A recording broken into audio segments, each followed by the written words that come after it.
Helps if I turn the mic on. How's it going, everybody? Hope everyone is having a good day so far. Given what happened yesterday, it can't be much worse. So today I have a wonderful launch for my new Thursday stream, but I want to make some announcements first. I am going to be switching from a 2-hour stream to just a half-hour stream. So on Monday, when I wrote the Jaco Pastorius piece, it was fun and I enjoyed doing it, and I enjoyed going over and paying tribute to one of my personal heroes. But it did take a lot of time and energy, and just doing that 5 times a week, the thing is, I'd personally rather do a good, well thought out and put together 30-minute stream than a 2-hour meandering, not very interesting, me kind of exhausted stream. So we're still going to be doing the 5 days a week. We're still going to be doing Monday music, Willpower Wednesday, although we didn't do yesterday because of the riots. I thought it was prudent to go keep an eye on that for everyone too, so I didn't want to have people watching me while that was going on.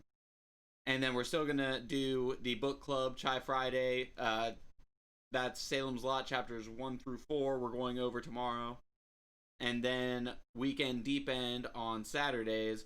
But today I am excited to do the first episode of Thoughtful Thursdays. So, Thoughtful Thursday, I just wanted to do a day that was about history or philosophy or something like that. I just want to learn something. And I am very excited about the history story I have for you today. It is referred to... Actually, I'm sorry. So I have several different segments lined up. First, we're going to do This Day in History. So, on this day in history, we have Galileo first discovering Jupiter's moons. So that was a huge discovery because that was the first time that anyone had noticed that something was going around something else other than the Earth. And that really led to his prosecution and everything like that, because it led to his sun-centric universe theory. So that was a really important thing that happened on this day. Bill Clinton's impeachment happened on this day, actually. Seems somewhat relevant in my personal opinion. The Harlem Globetrotters hit the road on their first road game today. And also, today was the first successful navigation across the Panama Canal via air balloon. Actually, the first air anything going across the... Or, I'm sorry, that wasn't the Panama Canal. That was the across the English Channel. Yeah, not the Panama Canal. Sorry. Anyway, so that's this day in history. Just to keep us aware of things that happened on this day. But let's talk about 2 paleontologists named Othniel Charles March and Edward Drinker Cope. So we're gonna dive into a story often referred to as the Bone Wars, or also the Great Dinosaur Rush. So these 2 were just in a ruthless competition between each other. They often sorted to such tactics as bribery, theft, even blowing up fossils just to outdo the other one.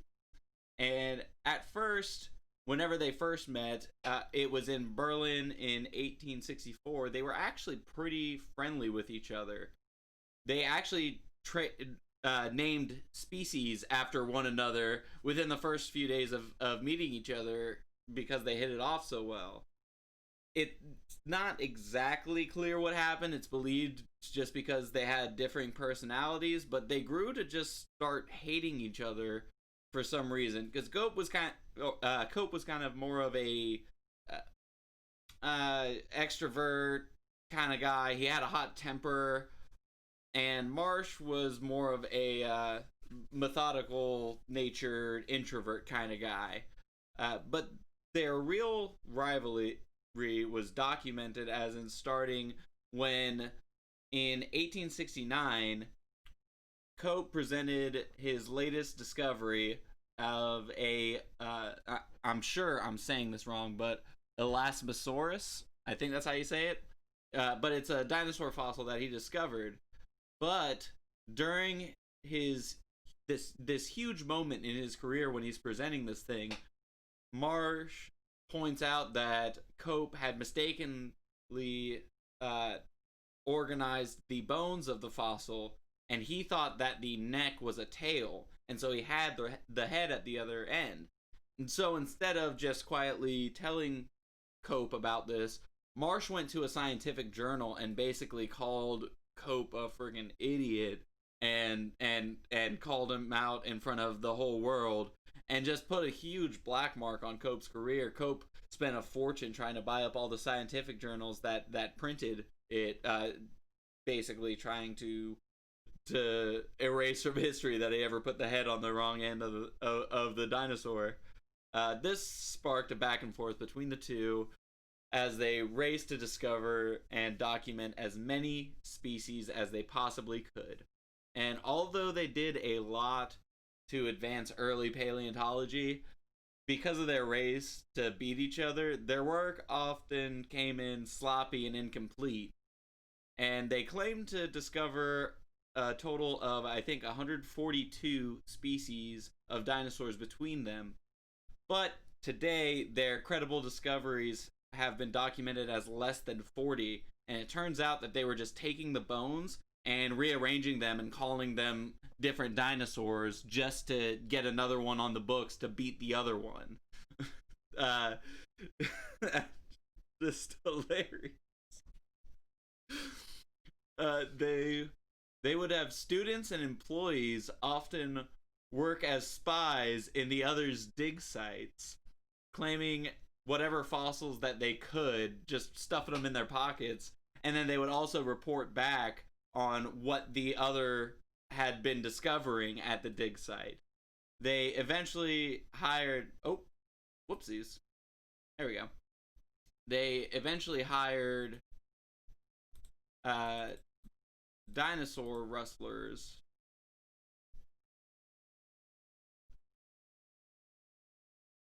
Sorry, I lost my place in my notes. Live stream. There we go. Eventually hired dinosaur rustlers, which is basically a fun way of saying fossil pirates. And this is actually my first time saying the notes out loud, and actually fossil pirates is actually a really fun way of saying that too. Anyway, an encounter between the rival rustlers actually almost resulted in an all-out gunfight, although eventually they calmed it down and no shots were actually fired. They had about a dozen dudes had guns drawn on each other. Later in life, Cope ended up being poor and divorced with nothing more than a few fossils left, while Marsh had become the head of the U.S. Geological Survey. As the head of the survey... Oh, one thing I actually forgot to mention. Sometimes the spies in the dig sites would plant TNT and blow up fossils. Like, there could be dinosaurs that we will never know about because of this rivalry. Species just gone forever. So after becoming the head of the U.S. Geological Survey, Marsh actually passed a law that said any fossil discovered using any U.S. money automatically becomes property of the U.S. Smithsonian. He pretty much did this just to steal what few fossils Cope had left to cling on to, because he already had, like, he was already poor and had nothing. That's pretty much all he had. And because Cope actually kept meticulous records, Cope would be able to keep his fossils by proving that he paid for the dig sites, not the US government. And also, because of these records, Cope was able to publish a collection of all of the underhanded and illegal things that Marsh had done, forcing him to resign his position as the head of the Geological Survey. And when this happened, he was unable to prove the U.S. government's involvement in the financing of his digs. So basically, because of his own law, he lost his own fossils when he tried to take away the fossils of Cope, because Cope was able to get him back so hard. They basically had a Twitter feud going back and forth, at least the closest that you could have to one in science journals back then, just calling each other out, saying the other one's an idiot. Because of this petty rivalry and all of the things like blowing things up, bribing people, making up dinosaurs. I mean, their academic reputations were just completely and permanently tarnished. And one time when Marsh tried to bribe a group of railroad workers for a specific collection of fossils that they had found whenever digging the railroad, they actually were able to place Marsh in a bidding war against Cope to drive up the price for Marsh to get the fossils, even though Cope didn't even know about the bidding war. But that's how famous these guys' rivals, or that's how famous this rivalry was between these two guys, is that some random railroad workers that come across some dinosaur bones know to say, hey, Cope said he'd give us this amount, so what are we talking here?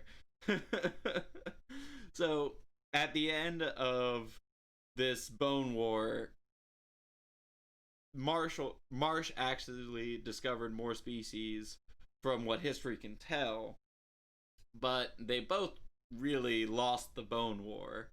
They both died very poor and had a tarnished reputation in the mud and no legacy to really speak of other than this bone war.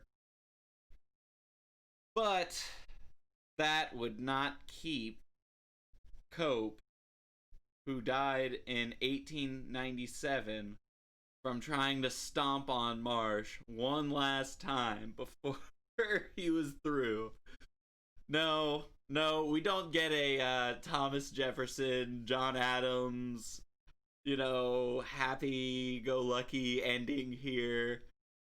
No, instead, in his will, Cope ordered that his brain be removed from his skull and weighed, and he challenged Marsh to do the same thing, just so Cope could prove that Marsh had, or that he had a bigger brain than Marsh. And Marsh ended up declining the offer, so we'll never truly know. But yeah, so that's the Bone Wars. It's hilarious because they two scientists acting so petty and childish right till the bitter end, died and said, I bet you I still gotta, like, how would he, it shouldn't even matter what his brain size is because you're dead. Anyway, so that's the two of those guys who are clearly some very unprofessional scientists. But in the spirit of learning, let's move on from the history portion to the bio portion and talk about someone who is actually a very good scientist. So, for those of you who don't know, the man pictured is one John B. Goodenough. Yes, that is his real name. Look it up. John B. Goodenough. And so, John Bannister Goodenough was born on July 25th in 1922 and is an American materials scientist, a solid state physicist, and a Nobel laureate in chemistry. He is a professor of mechanical engineering and material science at the University of Texas at Austin. He is widely credited with the identification and development of the lithium-ion battery, for developing the Goodenough-Kanamori rules for determining the sign of magnetic superexchange in materials, and for seminal developments in computer random access memory. So, to put that into English, he developed a cathode for the lithium-ion battery that the team that he was part of was able to develop that and eventually market it so we can have everything, all of the fun devices and electric vehicles and all that kind of stuff that we have today. He was part of the team that developed that. And if you caught the end there, he was also part of the team that developed random access memory, or, RAM, or also known as the thing that makes all of our computers work ever since they pretty much invented it. So, he let's just say after they invented RAM, he was just like, what's my last name? That's not good enough. So, let's make lithium-ion battery. So, this guy is a two-time hitter, huge in the development of our technology and the world that we live in. This guy played a giant hand in that. Goodenough was born in Jena, Germany, to American parents. During and after graduating from Yale, Goodenough served as a U.S. military meteorologist in World War II. He went on to obtain his PhD in physics at the University of Chicago, became a researcher at MIT Lincoln Laboratory, and later the head of the Inorganic Chemistry Laboratory at the University of Oxford. Since 1886, he has been a professor in the School of Engineering at UT Austin. He has been awarded, get ready for this list, he has been awarded with the National Medal of Science, the Copley Medal, the Fermi Award, the Draper Prize, the Japan Prize. In 2019, he was awarded the Nobel Prize in Chemistry alongside Stanley Whitman and Akira Yoshino, and at 97 years old, he became the oldest Nobel laureate in history. And the John B. Goodenough Award in Materials Science is named for him. So he not only has all of those prizes under his belt, but he has a prize in Materials Science named after him. So you might have noticed from the picture and by me saying that he's 97 years old that John here is 97 years old in 2009. He's actually going to be 99 years old this year. But he's not retiring. So if the guy that was on the team that made random access memory and also lithium-ion batteries isn't retiring, then that bears the question, what has he been working on? And that leads us to the tech portion of the Thoughtful Thursday. So I want to take a small part of the stream to dive into some pretty encouraging technology coming out that's still in the lab but could be revolutionary if it ever hits the marketplace and thus the rest of the world. Let's talk about some batteries. So, how a battery works, generally speaking, is it has an anode on one side, which is traditionally the negative side, and a cathode on the positive side, and in the middle, there's an electrolyte. And the electrolyte moves positively charged ions from the anode to the cathode. And this leaves negatively charged electrons in the anode, which travels out of the battery and through whatever circuit that you have the battery plugged into. This is what powers your device and travels through that circuit and back to the cathode. In some batteries, the anode and cathode, negative and positive, can be switched in what way that's passing through, but that's generally how it works. In lithium-ion batteries, this electrolyte is a liquid or a gel state, and this is the root of many problems with lithium-ion batteries. This is what makes them sensitive to temperature, and this is also what allows it to form what's called dendrites. And these are little crystal root-like things that just grow out of the anode into the electrolyte as it passes the ions from the anode to the electrode. And this especially happens when you charge it very quickly and put it through extreme temperatures. This is what causes them to become combustible and explode. But let's talk about solid state batteries. So solid state batteries are just that. They instead of having a liquid electrode, have a solid electrode that just adds so many positivities to the battery itself. This was actually the brainchild of Goodenough's protege, Malia Braga. I think I'm saying her last name right. Braga, one of those. But they put together the perfect prototype working together alongside with the rest of their team. This prototype was able to not only avoid dendrites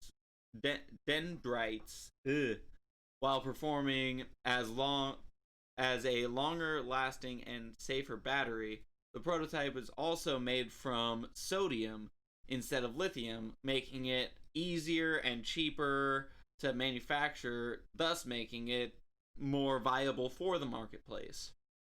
It also lasts 1200 recharge cycles with the same cell degradation,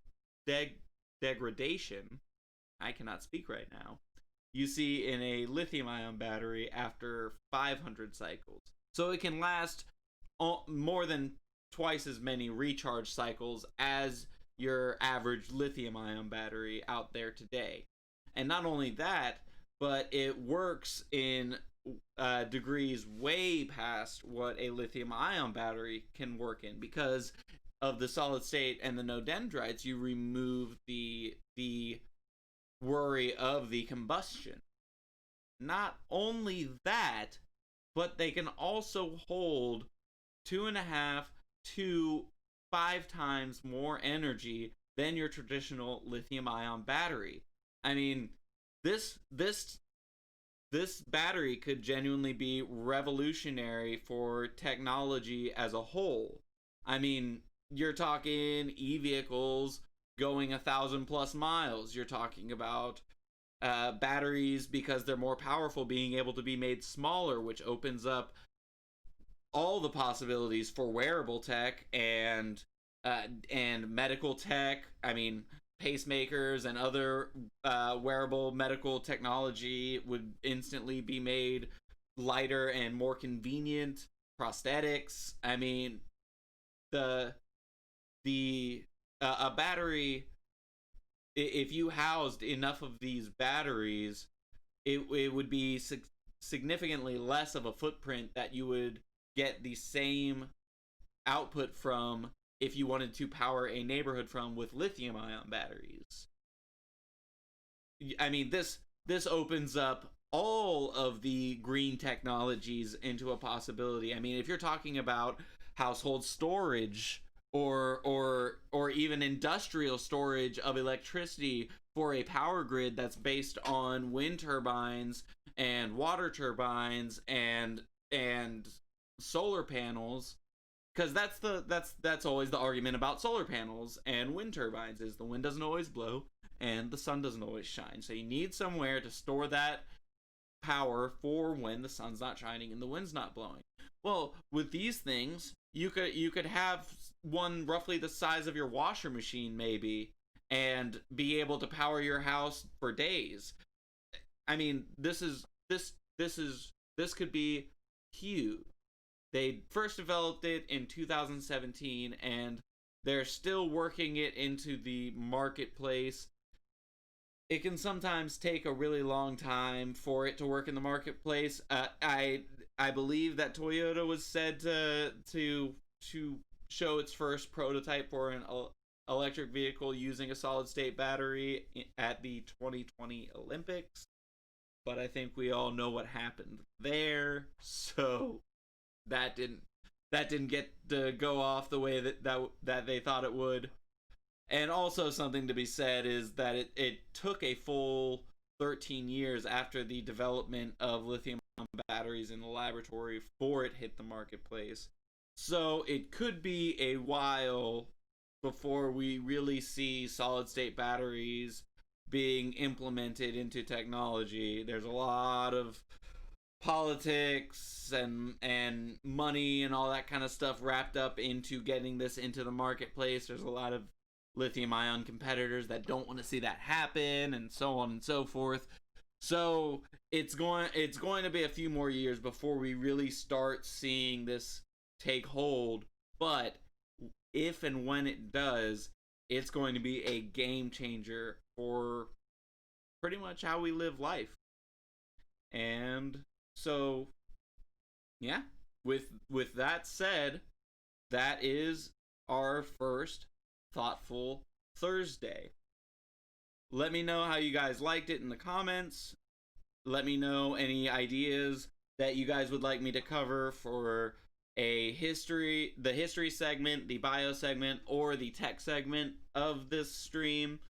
If you guys have any other ideas of segments I could do for this stream, I'm open to it. It's a very early channel, so I'm still trying to figure out how I want to present each stream on the platform. But I really like these essays, so I think I'm going to keep doing these. Anyway, that's my time, so I am checking out. I will be back here at 6 o'clock tomorrow for Chai Fridays. Remember, we're changing to a 30-minute format. We're just doing from 6 to 6:30, Monday, Wednesday, Thursday, Friday, and Saturday. So if you like this, join me next Thursday. If you like any of the description of the other streams, join me for those too. And have a good night. Take care of yourself.